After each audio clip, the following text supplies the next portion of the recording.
Hello and welcome student, स्वागत है आप सबका आपके अपने चैनल बेसिक अड्डा में। आज हम लोग बात करने वाले हैं एलिमेंट्री शेप्स ऑफ मैथमेटिक्स की। चलिए शुरू करते हैं आज का टॉपिक। आज हम लोग जिस प्रॉब्लम पे डिस्कस करेंगे तो वो है एलिमेंट्री शेप्स। एलिमेंट्री शेप्स कुछ हैं जैसे कि line, angle, triangle, quadrilateral and 3D shapes. Okay, ये 5 टॉपिक्स हैं जिनको हम क्लियर करेंगे कुछ छिटपुट छोटे छोटे वीडियोस के थ्रू। ओके, एक साथ सारे वीडियो बनाने पे थोड़ा प्रॉब्लम्स आती है, बहुत लंबे वीडियो बन जाते हैं, इसलिए छोटे छोटे वीडियो में आपको हर एक पार्ट को डिस्कस करेंगे। ओके, तो अंत तक हमारे साथ बने रहिए। चलिए शुरू करते हैं। हम बात करते हैं लाइन की। लाइन एक सीधी रेखा जो दोनों तरफ से आगे बढ़ती जाती है, जिसको हम छोटे छोटे पार्ट्स में कट कर सकते हैं और जहां से कट करेंगे फिर वापस वहां से हम एक लाइन फिर ड्रॉ कर सकते हैं। ओके, और हम दूसरे नंबर पे बात करते हैं लाइन सेगमेंट की। लाइन सेगमेंट लाइन का ही एक पार्ट होता है जो हम उसको कट करके एक जगह से उठा करके उस लाइन में से ले लेते हैं।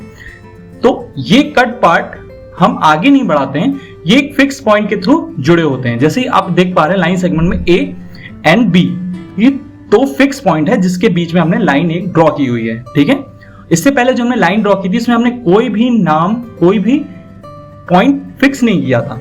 ठीक है, इस तरह से हम ये बात डिस्कस कर सकते हैं कि अगर एक लाइन है उसके बीच में से हमने कोई 2 पॉइंट से कट करके कोई एक लाइन उसमें से निकाल ली तो वो हमारे लिए लाइन सेगमेंट बन जाएगी, और अगर हमने पूरी लाइन उठाई है तो वो एक लाइन कहलाएगी। तो आप डिफरेंस समझ पा रहे हैं लाइन और लाइन सेगमेंट में। ओके, आगे बात करते हैं हम लोग कि कोई भी लाइन बहुत सारे इंफिनिटी पॉइंट से जोड़कर ही बनती है। आप यहाँ देख पा रहे हैं मैंने बहुत सारे पॉइंट्स आपको ऐड करके दिखाए हैं, वो एक लाइन के जैसे दिख रही हैं। ओके, थोड़ा ऊपर नीचे है बट एक लाइन है। ठीक है, तो हम ये समझ पा रहे हैं कई सारे इंफिनिटी पॉइंट्स के थ्रू मिलकर ही एक लाइन बनती है, या एक लाइन में कई सारे इंफिनिटी पॉइंट्स होते हैं। ओके, और इन लाइन को हम मेजर कैसे करते हैं? मेजरिंग स्केल के थ्रू। अगर हमको किसी लाइन को मेजर करना है तो मेजरिंग स्केल के थ्रू ही हम मेजर करते हैं। एक दूसरा पार्ट जो हमें पता है वो हम कंपास के थ्रू भी मेजर करते हैं, कि हमने उस लाइन को कंपास से लिया और देन स्केल में मेट किया, वो हम मेजरिंग एरर ना हो, दैट्स वाई इसके लिए हम उसका यूज करते हैं। बट हम यहाँ पे थोड़ा सा आगे चलते हैं कि मेजरिंग स्केल ऑलवेज यूज की जाती है measure to a line. Okay, हम यहाँ बात करते हैं 2 लाइन सेगमेंट लिए हैं, एक AB जो 4 सेंटीमीटर की है और दूसरा CD वो भी 4 सेंटीमीटर की है। ये दोनों लाइन सेगमेंट हैं। क्यों लाइन सेगमेंट है? क्योंकि दोनों का ही पॉइंट फिक्स है, A and B, C and D।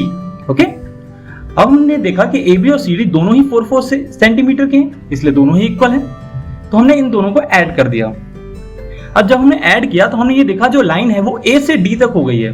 अब ये लाइन सेगमेंट क्या हो गया है? A से D तक हो गया है, और बीच में एक पॉइंट हमें मिल रहा है BC, जहां पे दोनों ही एंड पॉइंट इसके जुड़े हुए हैं। ओके, B या C जो आप बोलना चाहे। ठीक है, तो एक बड़ी लाइन बन गई। 2 छोटी लाइनों को हमने ऐड किया और एक बड़ी लाइन बना दी। ठीक है, और इस लाइन में हमें ये पता है कि B और C दोनों ही कॉमन पॉइंट है। और अगर हमें ये पता करना हो A से D की लेंथ कितनी है तो हम क्या करते हैं, तो AD की जो लेंथ हमें पता करनी है वो A से B एंड B से C की जो लेंथ है उन दोनों को ऐड करके ही पता की जा सकती है। ठीक है, तो A से B तक की जो डिस्टेंस है 4 एंड C से D तक की जो डिस्टेंस है वो है 4। तो हमने इन दोनों को ऐड किया तो हमें क्या मिला? 8 सेंटीमीटर। तो हमें क्या पता चल गया? AD जो है वो 8 सेंटीमीटर की लाइन है। ओके, आगे बढ़ते हैं। सेम थिंग अगर हमें पहले से पता हो, एक लाइन है हमारे पास P to Q और बीच में हमें एक पॉइंट R गिवन है। ठीक है, और हमें P to Q जो डिस्टेंस गिवन है वो है 7 centimetre. Then and R to Q जो डिस्टेंस है वो हमें 3 सेंटीमीटर गिवन है, और हमसे ये पूछा जाए, हमसे ये कहा जाए कि आप P से R तक की डिस्टेंस हमें बताइए। तो हम कैसे कंक्लूड करेंगे? तो इसको सॉल्व करने से पहले हमें यह पता होना चाहिए क्या क्या गिवन है। PQ हमें गिवन है 7 सेंटीमीटर एंड RQ गिवन है 3 सेंटीमीटर। सॉल्व करते हैं। सॉल्व करने के लिए हमें पता है P to Q जो है वो P से R और R से Q तक की डिस्टेंस है, यानी P से R तक की जो डिस्टेंस है और R से Q तक की डिस्टेंस है, इनको अगर ऐड किया जाए तो हमें P से Q तक की डिस्टेंस मिलेगी। तो हमें पता है PQ कितना है? 7 सेंटीमीटर। PR हमें नहीं पता और RQ हमें पता है 3 सेंटीमीटर। ओके, तो फिर हमने क्या किया, जब हमें PR निकालना था तो हम 3 को 7 के पास लेके गए, वो माइनस में, देन PR हमें पता चल गया कितना है? 4 सेंटीमीटर। 7 - 3 4 सेंटीमीटर। डन। अब आगे बढ़ते हैं। लाइंस हैं जो आपस में एक दूसरे को कट कर रही हैं, तो इन दो लाइनों को हम नाम देते हैं इंटरसेक्टिंग लाइन का। क्या नाम देते हैं? Intersecting line. और जिस पॉइंट पे ये दोनों लाइनें कट कर रही हैं इसको हमने नाम दिया है इंटरसेक्टिंग पॉइंट। मींस दो लाइनें जो कट कर रही हैं उनको इंटरसेक्टिंग लाइन, और एक पॉइंट जहां पे वो कट कर रही है वो इंटरसेक्टिंग पॉइंट। सेम थिंग, अगर दो लाइनें या बहुत सारी लाइनें जो आपस में कभी एक दूसरे से कट ना करें या कट होते हुए दिखाई भी ना दे रहे हो कि आगे जाके भी कहीं कट होंगी, तो हम इस तरह की लाइनों को हम ऑलवेज क्या बोलते हैं? पैरेलल लाइन बोलते हैं। क्या बोलते हैं? Parallel line. एक दूसरे के साथ तो चलती रहेंगी लेकिन कभी एक दूसरे को कट नहीं करेंगी या टच नहीं करेंगी।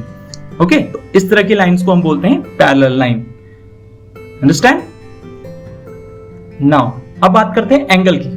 एंगल क्या होता है? आपने देखा होगा हर दो लाइन या दो पॉइंट कहीं भी आपस में जब भी मीट करते हैं तो एक कुछ ऐसा शेप हमें मिलता है, इस तरह का शेप हमें देखने को मिलता है। तो इस तरह के शेप जहां पे भी आपको देखने को मिले वो एंगल है। जैसे कि आप अपने घर का कोना देख सकते हैं, अपने टेबल का कोना देख सकते हैं, ये सब जहां पे भी एक दो लाइन आपस में मीट कर रही है वो एक एंगल को ड्रॉ करते हैं। ओके, और एक लाइन है जिसके ऊपर हमने एक सीधी लाइन यानी एक हॉरिजॉन्टल लाइन एंड दूसरी एक परपेंडिकुलर लाइन खींच दी।